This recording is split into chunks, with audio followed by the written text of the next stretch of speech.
इत्तेफाक से उन्होंने मुझे 2 सीटें ऑफर की हरियाणा में, जिसमें से एक सीट यही थी गुड़गांव की। मैंने ये कहा कि मैं किसी व्यक्ति के खिलाफ लड़ने नहीं आया और ना ही मैं किसी पार्टी के खिलाफ लड़ने आया हूँ। रेवाड़ी ज़िला, गुड़गांव ज़िला भी धीरे धीरे जो है उस बैकवर्डनेस का शिकार है। रेवाड़ी की तरफ जाओ, वहाँ भी वो बैकवर्डनेस है। वहाँ पे लड़कियों के स्कूल के लिए मुझसे गांव में लोगों ने डिमांड करी कि, तो मैं शॉक था इस तमाम चीज़ों से कि बोले हम सब यादव हैं, हमने आपको बुलाया, हम वोट आपको देंगे, हमारे गांव में बस चलवा दी। I was shocked. ये कैसी बातें कह रहे हैं कि यहाँ तो बहुत पावरफुल आदमी रहे हैं, जो मुख्यमंत्री को ये कहना पड़ा कि मैं यहाँ पे आऊँगा और सफाई को लेकर मैं जो है रेड मारूंगा। चीफ सेक्रेटरी ने आकर यहाँ मीटिंग लेना शुरू कर दिया सफाई को लेकर, और खुद जो अभी सांसद जीत के गए हैं वो भी आए यहाँ पर, उन्होंने भी यहाँ पे सब अधिकारियों की मीटिंग लेकर जो है उनसे बातचीत की। तो मैं जीत गया कि मैं पार्षद की तरह से बेशक चुनाव लड़ा। मेवाती सिर्फ मुसलमान नहीं, मेवात का रहने वाला हिंदू भी मेवाती है। अच्छा, जब आपको टिकट मिला तो कई कांग्रेसी लीडर जो चाह रहे थे कि उन्हें टिकट मिले, जो उम्मीद किए हुए थे, संभावना थी जिनके नामों की, उनको टिकट नहीं मिला या फिर वो नाराज हो गए। उस समय कैप्टन अजय यादव साहब का नाम मैं लूँ तो क्या आपकी इस दौरान उनसे बात हुई? और हुड्डा साहब मेरे सिर्फ राजनीति की वजह से नहीं, मेरे राजनीति में आने से पहले, और शायद वो भी अभी राजनीति में स्वयं नहीं आए थे, तब से वो मेरे दोस्त थे। राज बब्बर शांत बैठने वालों में से नहीं, किसी के को गलत नहीं कहता लेकिन गलत करने भी नहीं देता। राम राम, नमस्कार। हरियाणा तक देख रहे हैं आप और सोनिया मेरा नाम है। आज हम आपको मुखातिब कराने वाले हैं राज बब्बर साहब से। हरियाणा में लोकसभा चुनाव के दौरान उनकी एंट्री होती है, चुनाव लड़ते हैं और राव इंद्रजीत को इन चुनावों में हमने देखा कि उन्होंने पसीने छुटवा दिए। उनसे बात करेंगे हरियाणा की राजनीति के बारे में, उनसे हम बात करेंगे कि आगे उनके राजनीति को लेकर क्या क्या प्लान हैं। सर, पहले तो बहुत घना स्वागत आपका हरियाणा तक पे। बहुत बहुत नमस्कार जी। अब ज़रा बता दें कि हरियाणा में जो एंट्री हुई आपकी लोकसभा चुनाव के दौरान, ये एक्सपीरियंस किस तरह का रहा आपका? देखिए, मेरे लिए बहुत दिनों से मेरी ख्वाहिश थी, मैं चाहता था कि हरियाणा के साथ में कुछ सीधा संबंध ना भी रहा हो, लेकिन मेरे पार्टीशन के बाद में मेरे जो ग्रैंड पेरेंट्स थे वो उस वक्त महापंजाब था जो आज हरियाणा है, अम्बाला में आए थे। वहाँ उसी कैंप से जो है, जो रिफ्यूजी कैंप था, वहाँ से उनको आगरा, जब मेरे ग्रैंडफादर को जॉब मिला तो वहाँ से हम लोग, मतलब मैं तो नहीं था उसमें, मेरे फादर, मेरे पिताजी और बाकी फैमिली, ये लोग आगरा गए। मैं जमा पला आगरा में हूँ, तो सुनता रहता था, और हमारे बहुत सारे रिश्तेदार भी हैं फरीदाबाद में, अम्बाला में, यहाँ गुड़गांव में भी। तो अक्सर एक दिल्ली के पास एक ऐसा जो शहर ये बस रहा था जो देखते ही देखते बहुत ग्रो किया।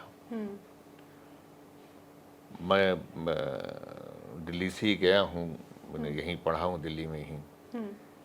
तो मेरे उस वक्त के, मैं 70s में था, मैं दिल्ली में था, तो उस वक्त से लेके आज तक मैंने यहाँ की ग्रोथ को बेशक दूर से देखा हो, दोस्तों के साथ पहचान, मेरे बहुत सारे दोस्त यहाँ आके टिके भी, तो मेरे अपने भी रिश्तेदार, बहनें मेरी, यही सब लोग यहाँ पर मौजूद हैं। तो इनसे जो इस ग्रोथ का मैंने जो कहा, तो मेरे तो बड़ी एक जिज्ञासा थी। तो मुझे भी लगता था कि भाई अगर नॉर्थ में 2 ही जगह हैं कि अगर मैं यहाँ पे कहीं अपना बेस बनाता हूँ तो वो है चंडीगढ़ या गुड़गांव।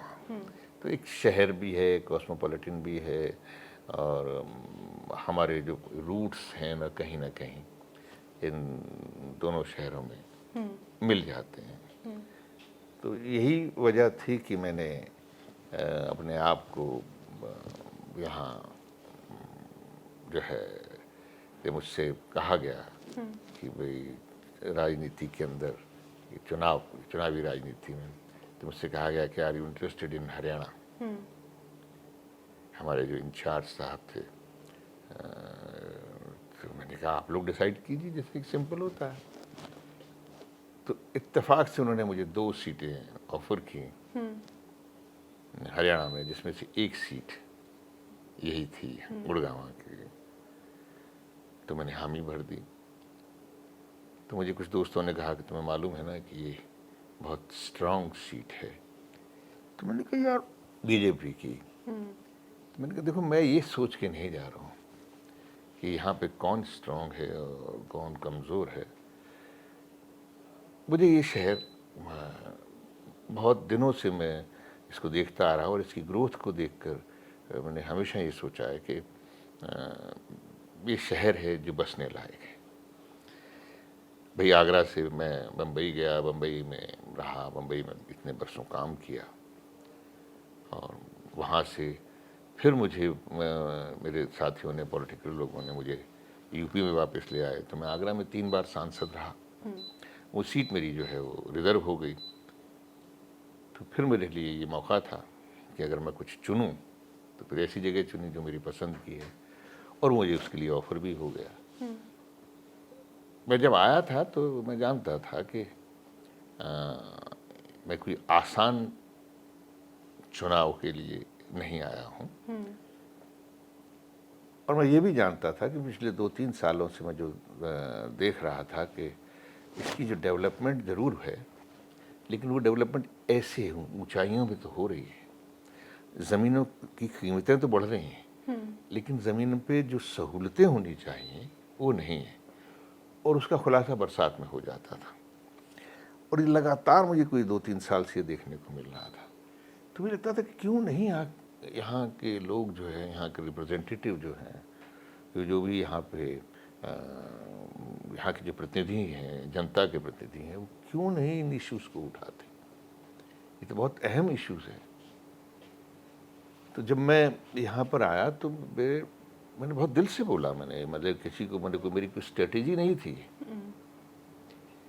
तो मैंने ये कहा कि मैं किसी व्यक्ति के खिलाफ लड़ने नहीं आया और ना ही मैं किसी पार्टी के खिलाफ लड़ने आया हूँ। यहाँ की जो समस्याएं हैं, चाहे वो कूड़े की समस्या है, चाहे वो सीवर की समस्या है, और चाहे गाँव के अंदर पीने के पानी की समस्या है। मतलब दिल्ली के पास जो है, आप दिल्ली से आते हुए आप देखते हैं कि हम न्यूयॉर्क जैसी सिटी के अंदर मैनहट्टन में घुस रहे हैं, लेकिन जैसे जैसे हम नीचे चले जाते हैं तो मेरे ख्याल मोस्ट बैकवर्ड इलाका आता है। रेवाड़ी ज़िला, गुड़गांव ज़िला भी धीरे धीरे जो है उस बैकवर्डनेस का शिकार है। रेवाड़ी की तरफ जाओ, वहाँ भी वो बैकवर्डनेस है।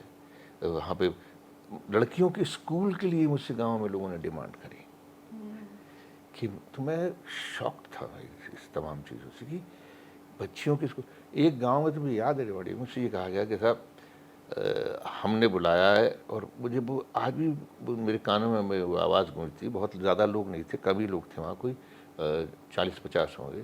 बोले हम सब यादव हैं, हमने आपको बुलाया, हम वोट आपको देंगे, हमारे गांव में बस चलवा देगी।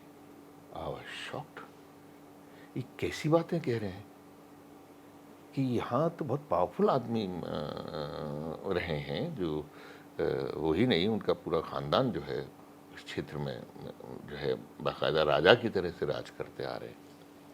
And then I was determined कि नहीं, मैं यहाँ के छोटे इश्यूज़ के लिए, जो गंदा पानी जो आ रहा है, उसके जो झीलें बन गई हैं, 30-30, 40-40 एकड़ ज़मीन सड़ गई है, वहाँ आसपास के लोगों को कैंसर हो रहा है।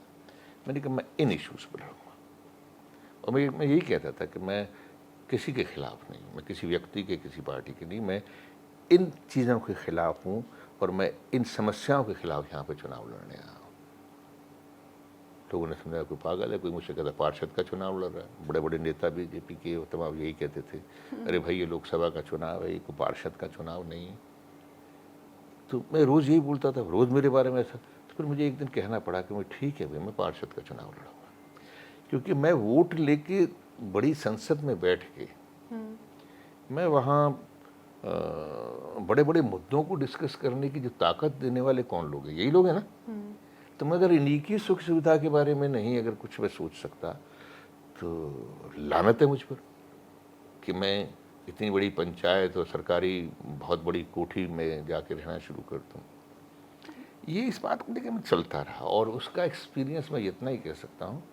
चुनाव की जीत हार को मैं नहीं मानता, लेकिन मैं इतना मानता हूँ कि मैं 100% जीत गया कि जिन इश्यूज को मैंने उठाया वो मुद्दे, हो सकता है कि मैं सांसद नहीं बना, लेकिन सांसद का सर्टिफिकेट नहीं मिला, लेकिन वो मुद्दे लोगों ने मुझे अपने दिल में रखे और मुझे शायद 14-15 दिन के अंदर उन्होंने मुझे अपना बना लिया और मुझे यहाँ बसा लिया और मैं अब यहाँ रहने लगा हूँ। क्योंकि ये मैंने कहा था, वादा था मेरा। लोगों को मालूम था कि भाई चुनाव लड़ेगा, सूट के उठाएगा, मुंबई चला जाएगा, but I decided to stay here और मैं अपना मैक्सिमम टाइम इस क्षेत्र को दूँगा। और जब मैंने ये इन इश्यूज़ को लेकर मैंने फिर जब चुनाव के रिजल्ट के बाद भी मैंने अधिकारियों से मिलना शुरू किया तो चंडीगढ़ तक लोग हिल गए। मुख्यमंत्री को ये कहना पड़ा कि मैं यहाँ पे आऊँगा और सफाई को लेकर मैं जो है रेड मारूंगा। चीफ सेक्रेटरी ने आकर यहाँ मीटिंग लेना शुरू कर दिया सफाई को लेकर, और खुद जो अभी सांसद जीत के गए हैं वो भी आए यहाँ पर, उन्होंने भी यहाँ पे सब अधिकारियों की मीटिंग लेकर जो है उनसे बातचीत की। तो मैं जीत गया कि मैं पार्षद की तरह से बेशक चुनाव लड़ा, लेकिन जो मुद्दे लोग समझते थे कि बहुत छोटे हैं, आज उसके लिए चंडीगढ़ की प्रदेश की सरकार और यहाँ के प्रशासन को कहीं ना कहीं मैं देख रहा हूँ कि वो हिल गए। मुझे तो मैं जब मेमोरेंडम दिया तो मुझे 3 दिन के अंदर पता लगा कि वो जो एजेंसी जो थी उसको टर्मिनेट कर दिया। खैर वो तो मिली भगत होती है इन लोगों की, टर्मिनेट क्या करना था। वो जो 2-3 दिन के बाद बहुत बड़ी जो है के मालिक जो हैं बीजेपी की और सरकार और गुजरात से हैं और वो बहुत बड़ी उनकी पहुंच है, तो वो स्टे ले आए। तो ये चीज़ें बेशक हुई हूँ, बट मैं ऐसे कि मेरे जो इश्यूज थे जो मैंने रेस किए, वो इशू आज लोगों ने मुझे उसके लिए 7.5 लाख वोट मुझे इतने दिनों में दे दिए जो मैं मतलब मुझे तो सच्ची कहूँ मैं कि मैं तो पैदल चल रहा था, मैं तो लोगों से मिल रहा था, मैं तो उनके बीच में जाके बात कर रहा था। मेरी कोई ऐसी बड़ी बड़ी मीटिंगें भी नहीं की मैंने। तो उसका असर मेरे अंदर भी हुआ है कि नहीं, अब मेरी जिम्मेदारी ज़्यादा बनती है कि मैं इनके बीच में रह के काम करूं। अच्छा, इलाकाई मेवात को अगर हम देखें तो क्या आपको लगता है कि वहाँ के लोग मुसलमान होने का खामियाजा भुगत रहे हैं? क्योंकि मैंने ये देखा कि इस सरकार के दौरान नूह में हिंसा हुई, कई सारे ऐसे व्यक्ति रहे कि जिनका रोज़गार छिन गया, बुलडोज़र चले किसी के मकान पे, किसी की दुकान पे। तो आपने किस तरह से समझा उस क्षेत्र को, वहाँ के लोगों को, वहाँ की समस्याओं को? ये तो बदकिस्मती है कि जो इस तरह की बातें लोगों ने सही। अभी आप सोचिए कि जिन लोगों ने दंगा किया उनको ना तो इतिहास का पता है, उनको ये समझ में आना चाहिए कि मेवाती सिर्फ मुसलमान नहीं है, मेवात का रहने वाला हिंदू भी मेवाती है। और इनके लिए तो ये भी, ये देखिए हसन मेवाती इन लोगों का जो एक बहुत बड़ा वॉरियर हुआ है। जब बाबर यहाँ पर आया था अटैक करने के लिए, जो ये लोग बोलते हैं ना कि मुगलों की और संतान है, तो इनको तो मुगलों की संतान भी नहीं कहा जा सकता। ये तो वो लोग हैं, जब बाबर यहाँ पर अटैक करने के लिए आया था तो हसन मेवाती इनका जो लीडर जो थे, इनके जो भी थे, उन्होंने बाबर का साथ नहीं दिया। और बाबर ने जब उसने कहा भी, तुम मेरे मजहब के आदमी तो मेरे साथ दे, बोले कि नहीं बिल्कुल नहीं, मेरी ये ज़मीन है और मैं साथ जो राणा सांगा का दूंगा। तो ये कैसे चीज़ें लोगों ने फैलाने की कोशिश की, जो कुछ हुआ ये तो खैर वो जाने, क्योंकि मैं उन चीज़ों में कभी नहीं पड़ता। लेकिन मैं इतना जानता हूँ कि बहुत ही बैकवर्ड है और वहाँ का हिंदू भी इस मामले में बहुत ज़्यादा जो है त्रस्त है कि वो हिंदू है या मुसलमान है लेकिन डेवलपमेंट नहीं है। वहाँ पर स्कूल कॉलेजेस नहीं हैं, वहाँ पर जो है पानी की तो खैर ऑल ओवर यहाँ पे गुड़गांव के अंदर पूरे क्षेत्र के अंदर प्रॉब्लम्स है। तो कोई रोज़गार नहीं है, इतनी ज़्यादा वहाँ पे अनएम्प्लॉयमेंट है। तो वो स्पेशल केयर मांगता है वो क्षेत्र। और मेरे से अगर मैं होता तो मेरे लिए चाहे गुड़गांव हो ज़िला, चाहे रेवाड़ी ज़िला हो, चाहे मेवात हो, मेरे लिए बराबर के थे। और मैं हर जगह मैं कोशिश यही करता कि मैं लोगों के बीच में जो है काम करता, और अभी भी काम करूँगा। लेकिन मैं अभी सिर्फ यही कर सकता हूँ कि जब तक सरकार हमारी नहीं आती तब तक मैं इस आवाज़ को, उनकी आवाज़ को मजबूत बनाता रहूँगा। और जब सरकार ये आ जाएगी तो मैं बेशक सांसद ना भी हुआ, लेकिन मैं अपनी सरकार के लोगों से भी मैं जिद से काम करवाऊँगा। तो अभी आपने डेरा यहीं बसा लिया है। जी। तो ऐसा जो पुरानी यादें या जहाँ आपने काम किया, तो उन जगहों को आप याद नहीं करते? क्यों नहीं करता? करते हैं। बिल्कुल करता हूँ। मेरे वो क्षेत्र है, वहाँ के कितने लोग मुझे मिस करते हैं। वो आज भी मेरे पास जो है वो यहाँ पर आते हैं, और सब, लेकिन उनकी भी मजबूरी, मेरी मजबूरी ये है कि वो सीट जो है रिज़र्व हो चुकी है, तो मैं वहाँ तो नहीं अब चुनाव जब लेकिन अब ये मेरा मुझसे मोहब्बत करने वालों का ये क्षेत्र है, और मैं भी अब इनसे मोहब्बत करता हूँ, क्योंकि आदमी प्यार से प्यार जीतता है। मैं इनके बीच में गया, अपनी बात कही, इन्होंने मुझे एक्सेप्ट किया मेरी बात का, उन्होंने यकीन किया। तो जब इतना प्यार दिया है तो मेरा ये फ़र्ज़ भी बनता है, और मेरा ये दिल भी कहता है कि मैं इन्हीं के बीच में रह के काम अच्छा, जब आपको टिकट मिला तो कई कांग्रेसी लीडर जो चाह रहे थे कि उन्हें टिकट मिले, जो उम्मीद किए हुए थे, संभावना थी जिनके नामों की, उनको टिकट नहीं मिला या फिर वो नाराज़ हो गए उस समय। कैप्टन अजय यादव साहब का नाम मैं लूँ, तो क्या आपकी इस दौरान उनसे बात हुई?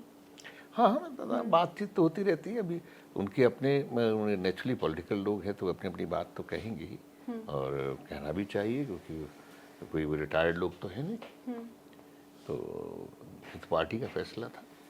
तो मतलब व्यक्तिगत नाराजगी उनकी नहीं रही ऐसी? मेरे साथ कुछ नहीं, बल्कि ऑन द कंट्री, मतलब उनके परिवारों के बीच में रहा हूँ, और ख़ासकर चिरंजीवी उनके जो बेटे हैं, उसने तो मेरे साथ कंधे से कंधा मिलाकर काम किया है। तो क्या ये मान लें कि जैसे विकास मुद्दे मसलों की हम बात करें, तो जब चुनाव आता है तो मुद्दे गौण हो जाते हैं और कास्ट पॉलिटिक्स ऊपर रह जाती है? हाँ, लेकिन मैं बड़ी विनम्रता से कहूँगा, और मैं ऊपर वाले से डर के और यहाँ के लोगों का मैं आभार प्रकट करूँगा कि मुझे ऐसी कोई बिरादरी नहीं जिसने वोट ना दिया हो। मतलब 30 से 35% मुझे इवन जिस समाज के जो हमारे कैंडिडेट जो सांसद जीतते हैं, उनके समाज के लोगों ने भी दिया मुझे। उन्होंने मुझे किसी ने भी एक तरफा नहीं किया है। किसी ने कम दिया, किसी ने ज़्यादा दिया, किसी ने बहुत ज़्यादा कम दिया, और कुछ लोग जो है किसान जो समुदाय के जो लोग हैं, उन्होंने तो मुझे बहुत वोट दिया। तो फिर हरियाणा कांग्रेस के भीतर अच्छे दोस्त बने आपके? हाँ, हमें जिनके साथ यारी थी और ज़्यादा पक्की हो गई? ये शायद मेरी दोस्ती तो बहुत दिनों से थी, क्योंकि मैं तो बहुत दिनों से कांग्रेस पार्टी के अंदर तो काम करता ही था ना, तो प्रचार के लिए आता था यहाँ। तो मतलब ऐसा जो ना, मैं एक प्रत्याशी के रूप में मैं नहीं कभी अपने आप को नहीं प्रोजेक्ट किया, लेकिन एक प्रचारक के रूप में तो मैं भाई बहुत घूमा हूँ यहाँ, बहुत दिनों से। 88-89 से मैं यहाँ पे प्रचार करता हुआ। भूपेंद्र हुड्डा, कुमारी शैलजा, रणदीप सुरजेवाला, सबसे एक अच्छी बोलचाल रही। हाँ, सबसे अच्छी बोलचाल है। अगर सर इन दिनों हरियाणा कांग्रेस का जिक्र करें तो किरण चौधरी, उन्होंने कांग्रेस छोड़ दी है, वो चली गई हैं बीजेपी में। अब ये बताया जाता है कि दो धड़े हैं, एक धड़ा भूपेंद्र हुड्डा का और दूसरा धड़ा जिसमें है कुमारी शैलजा, रणदीप सुरजेवाला। तो इस तरह की खींचतान होती रहती है राजनीतिक तौर पर। तो क्या आपके हिस्से भी इस तरह की चीजें आती हैं कि जी आप कौन से गुट में आएंगे, कौन से ग्रुप में आएंगे, या फिर आप बड़े न्यूट्रल रहते हैं इन चीजों में? मेरा कोई धड़ा नहीं है, मैं बहुत साफ आदमी हूँ इस मामले में। मैं शैलजा जी की भी इज्जत करता हूँ, वो उनके जहन में क्या है वो जाने। रणदीप बहुत प्यार से मुझसे बात करते हैं, बहुत इज्जत देते हैं मुझे, और मुझे भाई मानते हैं। और शायद वही एक ऐसे शख्स थे जो वो चाह रहे थे कि मैं हरियाणा में आऊँ, और हुड्डा साहब मेरे सिर्फ राजनीति की वजह से नहीं, मेरे राजनीति में आने से पहले, और शायद वो भी अभी राजनीति में स्वयं नहीं आए थे, तब से वो मेरे दोस्त थे। तो लेकिन हम इन चीज़ों को कभी, और इस मामले में वो बहुत ही पॉलिटिकली बहुत ही प्रोफेशनल कहना चाहिए, वो कभी दोस्ती को सामने नहीं रखते हैं, लेकिन हाँ दोस्ती निभाते हैं। ये एक बहुत मैं कॉन्ट्रडिक्ट कर रहा हूँ अपनी बात को, लेकिन बात ही सही है। वो पॉलिटिक्स में दोस्ती को सामने नहीं रखते, मगर वो दोस्ती निभाते हैं। तो निभाने की बहुत सारी चीज़ें होती हैं, और उनमें से एक अच्छे दोस्त हैं। फिर विधानसभा इलेक्शन लड़ने की पूरी तैयारी आपकी, या प्लान आपका? नहीं, अभी तक नहीं है। मैंने अभी तक नहीं सोचा, अभी तक नहीं लड़ा। अभी तक सोचा नहीं है आपने? कभी नहीं। मैंने और अगर आपके सामने पेशकश की गई तो? मुझको देखते हुए, मुझको जानते हुए कोई मुझे पेशकश करेगा नहीं। हाँ, क्यों नहीं करेंगे? मैंने कभी लड़ा नहीं चुनाव विधानसभा का। विधानसभा का नहीं लड़ा, तो क्या क्या आपको चैलेंज लगता है कि नहीं, विधानसभा चैलेंज लगा, एक विधानसभा टेम्परामेंट होता है। 26 साल से मैं सक्रिय राजनीति में हूँ, लेकिन मैं विधानसभा न जाने क्यों मैंने कभी कोई इस तरह का वो ज़हनी तौर पे देखा ही नहीं। ये नहीं कि कोई छोटा बड़ा होता है, उसमें तो बल्कि स्टूडेंट पॉलिटिक्स से निकला हुआ आदमी, मैं तो रिप्रेजेंटेटिव से लेके प्रेसिडेंट तक बना हूँ कॉलेजेस में, तो उसके भी चुनाव लड़े हैं, तो ऐसा नहीं है। लेकिन कभी ऐसा मुझे इत्तेफाक हुआ नहीं कि मैं विधानसभा की तरफ देखूं। अच्छा, इस प्रचार के दौरान कुछ ऐसी इंटरेस्टिंग चीज़ें हुई कि हरियाणा के लोग जो हैं वो बड़ा के कोई फिल्मी हीरो अगर चुनाव लड़े तो एक अलग सा क्रश हो जाता है, अच्छा फिल्म का हीरो से के अच्छा हम तो देखने जावांगे, तो अगर 4 लोग आपकी सभा में आएंगे तो वो 4 होते होते होते होते 40 हो जाते हैं। तो ऐसा कोई इंटरेस्टिंग वाकया इस तरह हुआ आपकी? नहीं, ये तो बाकायदा हुआ, और इसका मुझे लाभ भी मिला। और बेशक मैं सुबह 9 बजे निकलता था, और रात के 2-2 बजे तक लोगों ने इंतज़ार किया, और उसमें लेडीज़ भी थी, जेंट्स भी थी। बस मैं तो 10 बजे के बाद तो लोगों से कान पकड़ के माफ़ी मांगता रहता था। तो लेकिन फिर कहते नहीं, कोई बात नहीं, हम समझते हैं चुनाव। तो ये भी एक अपने आप में बहुत बड़ा एक वो था कि देखो इतनी देर हो गई, लेडीज़ भी बैठी हुई हैं, जेंट्स भी बैठे हैं, और 10 बजे तक तो चलो ठीक है, एक वाजिब सी बात है। अब मैं माइक भी इस्तेमाल नहीं करता था 10 बजे के बाद, पर उसके बावजूद इतनी भीड़, इतने लोग सब वहाँ पर थे। तो अच्छा, जैसा आपने बोला ना कि जिक्र हो रहा था कि तो गांव में तो घूंघट लंबे लंबे रात को भी होते हैं। तो अच्छा, उसमें भी ये होता था कि जब नीचे उतर रहा होता था, बात करके सबको धन्यवाद करके माफ़ी मांग के मैं लेट आया हूँ, तो मुझे सारे हमारे जो मेल साथी होते थे कहते भाई साहब इनके साथ ज़रा यहाँ फ़ोटो खिंचवा लो। तो वो होता क्या था कि इधर सब लोग जेंट्स खड़े होते थे, लेडीज़ ऐसे मुँह कर लेती थी इधर, तो सब घूंघट खोल के नहीं घूंघट खोल के फिर उधर से फोटोग्राफ होते थे, फ़ोटो ले लेते। तो मुझे बहुत अच्छा लगता था, और कईयों के मेरे सिर पे हाथ रख के फ़ोटो खिंचवाती थी, कुछ कैसे बहुत लोगों ने प्यार दिया। I am blessed, I can say this. अच्छा, कोई याद हो, कोई आपको कभी कहा गया हो कि जी भाषण तो आपका सुन लेंगे, पहले किसी फिल्म का डायलॉग बोल के दिखा दो, किस तरह का हुआ? नहीं, टच वुड ऐसा कभी नहीं कहा, क्योंकि मेरे नोट बड़े सीरियस थे। सीरियस का मतलब ये नहीं कहूँगा सीरियस थे, बल्कि ये कहूँगा बड़े आम से थे। उनको लगा ही नहीं कि कोई नेता टाइप का आदमी आया। उनको लगा यार ये बातें कैसी कर रहा है। तो वो बातें उनके बड़े करीबी थी, उनके पास की थी। तो ये एक अपने आप में एक अच्छा रहा। ये बहुत अच्छा अनुभव रहा आपका। मेरे लिए तो बहुत अच्छा रहा। तो फिर तो विधानसभा चुनाव हम मान लें कि आप मतलब इस क्षेत्र के जो बाशिंदे हैं उनके तो एक तरह से आप लोकसभा चुनाव के दौरान भी हमने देखा कि जो आकलन रहा, एक पत्रकार के नज़रिए से मैं कहूँ तो लोग ये कह रहे थे कि पहली दफ़ा हमने कोई व्यक्ति हमारे बीच देखा है जो मुद्दे मसलों का जिक्र कर रहा है। जी। तो जी। फिर हम ये माने कि विधानसभा चुनाव के लिए तो आपको पेशकश की ही जाएगी जब इस तरह की प्रतिक्रियाएं रही हैं आपके लिए? देखिए, मैं आई अप्रिशिएट कि आप जो बात कह रही हैं, बिल्कुल मैं इस बात को जो है मैं समझ सकता हूँ कि आपका जो कंसर्न है वो बहुत सही है।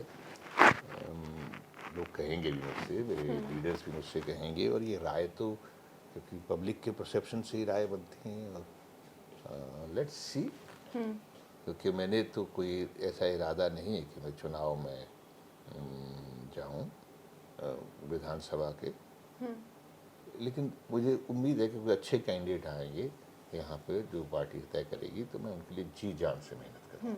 अच्छा, इसके बाद कोई मीटिंग हुई हो जैसे हाईकमान की, अब जिक्र किया गया विधानसभा चुनाव को लेकर, तो क्या ऐसा कुछ प्लान कुछ डिस्कस हुए सर? नहीं, अभी इस तरह की अच्छा। कोई मीटिंग नहीं। देखिए, लोकसभा के चुनाव के बाद में सीधा जो है विधानसभा के चुनाव की तैयारियां शुरू हो गई, तो अब मेरे ख्याल से पीछे क्या हुआ क्या नहीं हुआ उसको फफोलने से कोई फायदा नहीं। अच्छा, एक सवाल और मेरा कि जो आम जनमानस है वो ये सोचते हैं कि जो फिल्मों के जो लोग हैं वो बड़ा चांदी का चम्मच लिए पैदा होते हैं, एक स्टारडम फील करते हैं, लोगों की समस्याएं वो कैसे समझेंगे, क्योंकि उन्होंने वो आम सी ज़िंदगी नहीं देखी, खेत में वो लोग काम नहीं किए कभी, सर पे देगचा टोकनी रख के कभी पानी नहीं लेकर आए। तो ये जो संघर्ष जो आम जनमानस का देखते हैं हम भी, और जैसे आप लोग भी, उसे फिर ये आप लोग सोचते हैं कि राजनीति जो है वो सिनेमा से बिल्कुल अलग तो है ही, लेकिन दोनों के बीच में आप मतलब किस तरह से फिर अंतर कर पाते हैं कि आप एक प्रोफेशनल तौर पर आप लोगों के बीच में जा रहे हैं एक नेता बनकर या चुनाव लड़ने, तो वहाँ क्या क्या चीज़ें देखते हैं आप? देखिए, आप दोनों प्रोफेशन जो है, चाहे सिनेमा हो या पॉलिटिक्स हो, ये पब्लिक के साथ में कनेक्टेड है, और पब्लिक लाइफ के अंदर जब तक आप लोगों के बीच में, आप लोगों के दिलों को नहीं छू लेते हैं, लोगों तक नहीं पहुंच पाते हैं, तो चाहे वो फिल्म में आप काम कर रहे हों, चाहे आप रील में हो या रियल में हो, और जब तक आप कनेक्ट नहीं करते तो आप सफल नहीं होते। जहाँ तक सवाल है कि बेशक हम सिनेमा में हैं, आज हम नज़र आता है कि हमारे पास में बड़ी गाड़ी है, बड़े कपड़े हैं, अच्छा घर है, या सब कुछ है, मतलब मेरे बच्चों के साथ में तो ये तरबियत हो भी सकती है, लेकिन मेरे साथ इसलिए कि मैं खुद एक ऐसे परिवार से हूँ जो एक मध्यम वर्गीय परिवार, जो रेलवे में नौकरी करते थे, क्वार्टर में रहते थे, 2 कमरों का क्वार्टर था, और उसमें हम 7 भाई बहन रहते थे, और हमारी ड्यूटी होती थी सुबह जो है कि हमें सुबह जल्दी उठना है, क्योंकि 5 बजे पानी आता था, चाहे वो सर्दियाँ हों, चाहे सर्दियों में 6 बजे आता था, और रात को जो है वो गर्मियों में 5 बजे आता था। तो हमारी ड्यूटी होती थी कि क्योंकि नल नहीं होते थे, पानी जो था वो नीचे एक पाइप लगी होती थी, तो पाइप से हम पानी खींचते थे तो पाइप से पानी खींच के उसको पकड़े रहना पड़ता था, तो हौदिया भरनी होती थी, फिर बर्तन भरे जाते थे। तो जिंदगी हर जगह, खासकर जो मध्यम वर्गीय समाज होता है, अब आप बेशक बड़े बड़े जमींदार भी जो है जिनको गांव में रहते हैं, तो खुद थोड़ी काम करते हैं, तो वे काम करते हैं। तो एक वर्ग जो है वो इन चीज़ों के साथ में चलता है। गाँवों का इसके साथ में कोई रिश्ता नहीं होता कि सब गाँव वाले ज़्यादा में, गाँव में भी वो वर्ग जो है जो मध्यम वर्गीय होते हैं, या जो लोअर होते हैं, लोअर क्लास होती है, या जो ऐसी क्लास जो मजदूरी करती है, वो उनका एक सेक्ट होता है। एक सेक्ट होता है जो बहुत ऊंचे होते हैं, जो सिर्फ तख्त पर या बड़े पलंगों पर बैठे रहते हैं, हुक्का चलता रहता है, और काम करने वाले काम करते हैं। तो हमारा जो परिवार था वो काम करने वालों का परिवार था, तो हमने ज़िंदगी को देखा, बड़े करीब से देखा है, और उसी के सहारे हम आगे गए। स्ट्रगल देखा, आम लोगों की ज़िंदगी कैसे होती है, मतलब खुद रोटी कमाना, खुद रोटी खाना, वो वाली परिस्थिति आपने देखी। अब तो क्या हम ये माने कि जो पॉलिटिक्स में बहुत सारे लोग आते हैं, अब एक होती है राजनीति इस तरह से कि परिवार की चलती आ रही है, पिता की बेटे को मिल गई, बेटे को आगे आगे आगे चलते मिल गई, उनसे बेहतर जो लोग खुद जो अपना स्टैंड लेके चलते हैं, वो अपने आप को कहीं ना कहीं उनको पहले साबित करना पड़ता है कि हाँ मैं हूँ, हाँ मैं इस रेस में हूँ, मैं इस लाइन में हूँ। देखिए, किसी भी प्रोफेशन में एक जनरेशन को तो अपने आप को इस्टेब्लिश करना पड़ता है। जैसे हम सिनेमा में गए हैं, तो हमारे से पहले जो लोग थे उन्होंने अपने आप को इस्टेब्लिश किया, लेकिन उनके बच्चों ने उनके नाम को लेके वो आगे चले। ऐसे ही चाहे पॉलिटिक्स हो, ऐसे ही चाहे मान लीजिए अगर कोई बहुत बड़े डॉक्टर हों और बहुत बड़ा उनका नर्सिंग होम बन जाए तो वो चाहते हैं कि अपने बच्चों को डॉक्टर बनाएं। तो हर प्रोफेशन के अंदर, ताकि वो उस लेगेसी को चला सकें, तो हर प्रोफेशन के अंदर ये तो सच है कि साहब आपको एडवांटेज मिलता है, लेकिन एक जनरेशन को तो काम करना पड़ता है। लकीली मेरी जनरेशन में मैं था काम करने वाला, तो मैंने अपने, लेकिन बाद में मेरे बच्चों के साथ में ये है कि वो ठीक है, वो राज बब्बर के बच्चे हैं, लेकिन राज बब्बर के बच्चों को भी एक बार तो लोग ले आएंगे, अगली बार तो वो अपनी पहचान खुद बनाएंगे, तभी पहचान बन पाएगी। वही हाल पॉलिटिक्स के अंदर, अब बहुत दिनों तक नहीं चल सकते। और अब ये जो समय आ गया है, धीरे धीरे धीरे आई एम 100% श्योर कि ये कास्ट पॉलिटिक्स भी वो कहीं ना कहीं जो है वो आने वाले वक्तों के अंदर धीरे धीरे ये एक बहुत ही विजन ओरिएंटेड हो जाएगी, ये बहुत ही ऐसी हो जाएगी कि जिसके भी हमें क्या मिल रहा है, हमारी डेवलपमेंट के लिए क्या मिल रहा है, और हमें आप क्या देने जा रहे हैं। और ये बहुत ज़रूरी भी है। और ये ज़रूरी भी है क्योंकि इतने बड़े आज 140 करोड़ का मुल्क हो गया है ये, तो इसमें बहुत सारी बिरादरियाँ हैं, कुछ बहुत बड़ी बिरादरियाँ हैं। ये बहुत दिनों तक ये खेल नहीं चल पाएगा, और इसमें आपको जो बेरोज़गारी है उसको टैकल करना पड़ेगा, आपको महंगाई को टैकल करना पड़ेगा, आपको तब किसानों के इश्यूज़ को हैंडल करना पड़ेगा, आपको महिलाओं के जो इश्यूज़ हैं, उनकी सिक्योरिटी है, उनके उन चीज़ों को, और उनकी जो एक वो एक अबला और वाली जो इमेज बनी हुई है, उन तक आप दबा के नहीं रख पाएंगे ज़्यादा। कई दिन पहले बारिश आई थी गुड़गांव की में, और कई सारी वीडियोस हमने देखी। हमारे जो स्ट्रिंगर साहब हैं जो हम कवर करते हैं गुरुग्राम, उन्होंने भी बताया कि पानी भरा हुआ था घुटने घुटने तक। जी हाँ, मैं इसलिए इसी बात को तो ये कह रहा हूँ। मैंने एक पॉजिटिव चीज़ भी ये कही कि कम से कम इन लोगों ने अब इस बात को ये मानना शुरू कर दिया है कि ये पार्षद की इशू नहीं है, ये जो है पूरे क्षेत्र के लोगों की समस्याएं हैं, पानी जमा होना एक करना। लेकिन मुझे अफसोस इस बात का है, और जिसको मैं अभी देख रहा हूँ, मैं टेकअप करूँगा कि क्या ये अथॉरिटीज़ कर रही हैं।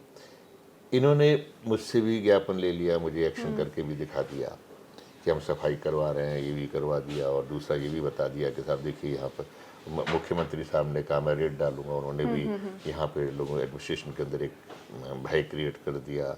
एक मंत्री आके यहाँ खड़े भी हो गए, 3-4 दिन यहाँ रुके भी, और उसके बाद में खुद जो अभी सांसद बनकर गए हैं जो मंत्री जी हैं वो भी आए, उन्होंने भी सब लोगों को बुलाया और उनके साथ। लेकिन ये लिफाफा पॉलिटिक्स नहीं चलेगी कि आपने कागज़ बनाए लिफाफा में, ये हमने बनाया और ये हमने किया और वो लिफाफे बन गए और रिपोर्ट जाके इधर से उधर घूम गए। ये अभी लिफाफा प्रशासन को ये लिफाफाबाजी छोड़नी होगी। मतलब ये उस बंदर की तरह ना बने कि जब बंदर को राजा बना दिया गया तो पता लगे कि जब बकरी के ऊपर आफत आई तो उसने कहा कि राजा राजा मेरे बच्चे को उठा के ले गया है, तो क्या अच्छा वो कभी इस पेड़ पे कूदे, कभी उस पेड़ पे कूदे, कभी उस पेड़ पे कूदे, कभी ऊपर से नीचे आए, फिर नीचे से ऊपर जाए, और जब तक जो उसके बच्चे को शेर खा गया। और उसके बाद वो भाई मैंने तो बहुत कोशिश देख, मैं तो मतलब पसीने पसीने हो गए हूँ, लेकिन मैं क्या करा, मैं तो अपनी पूरी कोशिश करी लेकिन बच नहीं पाया। तो इस बंदर की तरह से काम ना करें कि देखिए हमने यहाँ भी आए, हमने ये मीटिंग करी, हमने वो मीटिंग की। अरे भाई सीवेज साफ नहीं है आपका, आपको मालूम नहीं था क्या बारिश आएगी? ये मैंने आपको आगाह करके आया हूँ, लिख के दे के आया हूँ। मैं अभी थोड़ा देख रहा हूँ, एक बारिश थी हो गई, अभी मैं जस्ट देख रहा हूँ, अब वेट कर रहा हूँ कि अगर नहीं किया तो मैं इसी बारिश के अंदर ऐसा आंदोलन करूँगा कि यहाँ के अधिकारियों को समझ में आ जाएगा। राज बब्बर शांत बैठने वालों में से नहीं है, किसी के को गलत नहीं कहता लेकिन गलत करने भी नहीं देता। अब यूपी की राजनीति आपने की, हरियाणा की राजनीति आप मान लेके अभी आप शुरुआत कर रहे हैं। इन दोनों राज्यों का जो हम फ़र्क देखें वो ये देखें कि अब हरियाणा के लोग बड़े एक्सप्रेसिव हैं, प्यार बिल्कुल खुल कर देते हैं। That's why I am saying. तो इन लोगों को ना आप ये जो है बहुत जल्दी आपको गले लगा लेते हैं। तो ये अगर अधिकारी यहाँ के अगर ये सोच रहे हैं कि भाई ये तो बड़े मोहब्बत वाले लोग हैं, इनके कंधे पे हाथ रख के मोहब्बत कर लेंगे, ठीक हो जाएंगे, और हम इनको ऐसे ही पानी में डुबोते रहेंगे, ऐसे ही गंदगी इनके घरों में घुसाते रहेंगे, तो फिर ये गलतफहमी है। और इतनी सारी जो कमियां हैं, जो समस्याएं हैं, क्या उनका हम ये भी माने कि राव इंद्रजीत कहीं ना कहीं वो ये भी सोच चुके थे कि चलिए उनकी एक दादालाही राजनीति है, यानी चलती आ रही राजनीति है, अपने परिवार से पुश्तैनी तौर पे मिली हुई राजनीति है, तो कोई हटा नहीं सकता, कोई हिला नहीं सकता, कोई विरोध करने की कोई सोच नहीं सकता। हाँ, लेकिन इस बार उनको लोग कह रहे हैं, मैं तो मुझे नहीं मालूम, मैं तो समझता हूँ कोई भी चुनाव लड़ता हुआ निकलता होगा, लेकिन लोगों का मानना ये है कि इस बार उन्होंने जो है काम करना शुरू किया है। और ये देखिए इस बार तो इसको भी जायज़ा लेने के लिए शहर में बरसात के बाद में क्या हो रहा है उन्होंने आना शुरू किया। I appreciate. बल्कि मैं चाहता हूँ कि भाई मैं तो उनको रोज़ समस्याएं दूंगा, मैं चाहता हूँ कि उन समस्याओं को टेकअप करें इंद्रजीत जी, बिकॉज उनके पास में कलम है, मेरे पास में कलम नहीं है। बातचीत होती है आपकी उनसे? हाँ, क्यों नहीं, बड़ी मतलब I have a cordial relationship, मेरे कोई उनके साथ में कोई, और ना मुझे लगता है कि उनको ही मेरे साथ ऐसे नहीं होने चाहिए, क्योंकि हमने ना उन्होंने मेरे खिलाफ कुछ बोला ना मैंने उनके खिलाफ कुछ बोला, but he is a nice person, decent man, मुझे कोई एतराज़ नहीं है, पर मैं चाहूँगा कि वो अपनी कलम का इस्तेमाल करें और यहाँ से मिली हुई इस ताकत का इस्तेमाल करें। ये इन लोगों ने कुछ भी कहिए, आप छठी बार के सांसद हैं, आपको इतनी जब ताकत दी है यहाँ के लोगों ने, तो भाई उनकी समस्याओं का निदान करवाइए। मैं आपको बताऊंगा, मेरे यहाँ कूड़े की समस्या है, यहाँ वो भंडारी गांव, कौन सा वो गांव है, नाम भूल रहा हूँ, बंदवारी, यस, मैं गया था उस दिन, मैं बंदवारी में गया, वहाँ कूड़े के ढेर के ऊपर जाकर, क्यों एनजीटी ने उसके ऊपर बैन लगाया कि वहाँ कूड़ा, अभी भी कूड़ा डल रहा है। अरे गुड़गांव का ही कूड़ा नहीं, वहाँ फरीदाबाद का कूड़ा भी डलना शुरू हो गया। आपके पास में कोई सिस्टम नहीं है कि जो उसको आप रिसाइकलिंग करके उसको वेस्ट को मैनेज करें। क्यों पहाड़ लगा रहे हैं? पास के गांव में, बंदवारी गांव में सरपंचों से भी जाके मिला, वो कैंसर हो डालो। अभी बरसात आ रही, बरसात होता है तो पानी वो रिस्क के, वो गंदा पानी इनके गाँव में घुस जाता है, वो लोग रातों सो नहीं सकते, इतनी बदबू आती है। तो क्या इतने भी इनह्यूमन नहीं होना चाहिए, चाहे प्रशासन में बैठे हुए लोग हों चाहे वो जनप्रतिनिधि हों, इतनी अमानवीयता नहीं होनी चाहिए कि हम अपने ही लोगों को हम इन त्रासदियों के साथ में घिरा हुआ पाएँ। और मैं तो अब लगातार यहाँ हूँ और लगातार ये आवाज़ें उठाता रहूँगा, जब तक मेरी सरकार नहीं आती तब तक मैं आंदोलन में, और जब मेरी सरकार में भी ये काम नहीं किया तो मैं उसके खिलाफ भी आंदोलन करूँगा, क्योंकि मैं क्षेत्र का काम चाहता हूँ, मैं अपने लिए कोई मांग नहीं रहा हूँ कुछ, इस क्षेत्र में काम होना चाहिए। और मुझे पूरी उम्मीद है, क्योंकि जिस तरह से मैं अपने लीडरों से बात की है, और ज़्यादातर मेरी बातचीत हुड्डा साहब से ही होती है, तो हुड्डा साहब बहुत, he is a people's man, वो लोगों के बीच में रहने वाला आदमी और लोगों की समस्याओं को जल्दी समझते हैं। और जब मैंने उनके साथ में ये इश्यूज किए तो बोले कि क्या बोले, 10 साल से सब कुछ खत्म सा ही हो गया है। तो it means he is concern about this, वो चाहते हैं कि यहाँ कुछ ऐसा हो जिससे कि जो यहाँ सरकार के साथ मिल के यहाँ पे कुछ काम चल सके। और आई एम वेरी होपफुल कि कोई 2-3 महीने का ये है, और अब अधिकारी भी 2-3 महीने में थोड़े से दिखाएंगे, लेकिन कर नहीं रहे, लिफाफाबाजी कर रहे हैं। ये सरप्राइज, लेट्स सी। अच्छा, ये हम इंटरव्यू के आखिरी पड़ाव की ओर अब चल रहे हैं। अब कुछ बता दें कि कुछ हरियाणवी आपने क्या क्या सीखी, कितनी सीखी, थोड़ा और हम मतलब गंभीर बात हम लोगों ने कर ली है।